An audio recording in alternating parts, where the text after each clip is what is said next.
ఇప్పుడు ఆన్ అయింది. Good morning friends. Sugar check చేసుకునే మిషన్ చూశారు కదా, పిన్ పెట్టాను. ఎర్రంగా వెలిగినప్పుడు మనం ఒక చుక్క రక్తం చుక్క వేస్తే మనకి టెస్టింగ్ అనేది అర్థమైంది. దాన్ని ఏం తినక ముందు చెక్ చేసుకోవాలి. 154 ఉంది, చూశారు కదా.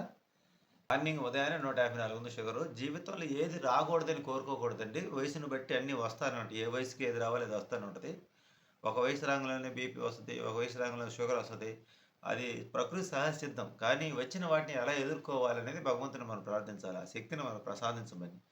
ఇప్పుడు ఇల్లు లేదని బాధపడే కాడికన్నా ఇంటికి రెంట్ కట్టుకోగలుగుతున్నామని ఆలోచన చేసుకోవాలి. కారు లేదని బాధపడే కాడికన్నా కాళ్ళు బాగుండాలని సంతోషపడాలి. బైక్తో సంతృప్తి పొందాలి. అది లేకపోతే సైకిల్ దొక్కి ఆరోగ్యంగా ఉండాలని అనుకొని ఆనందపడాలి.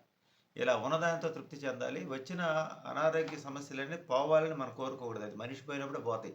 ఉన్నంతకాలం వాటిని ఎలా కంట్రోల్ చేసుకోవాలి, వాటిని చూపించుకోవడానికి మనకు భగవంతుడు డబ్బులు ఇస్తున్నాడని చెప్పి ఆనందపడాలి.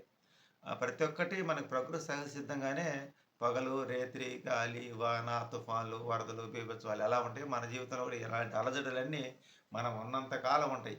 ఇవన్నీ పోవాలని కోరుకోకూడదు. ఎందుకంటే అది మనం పోయేదాకా మన వెంట ఉంటాయి అన్నమాట. సుఖ దుఃఖాలన్నీ మన తోడు ఉంటానే ఉంటాయి. ఇదే ఈరోజు వీడియో ఉదయాన్నే.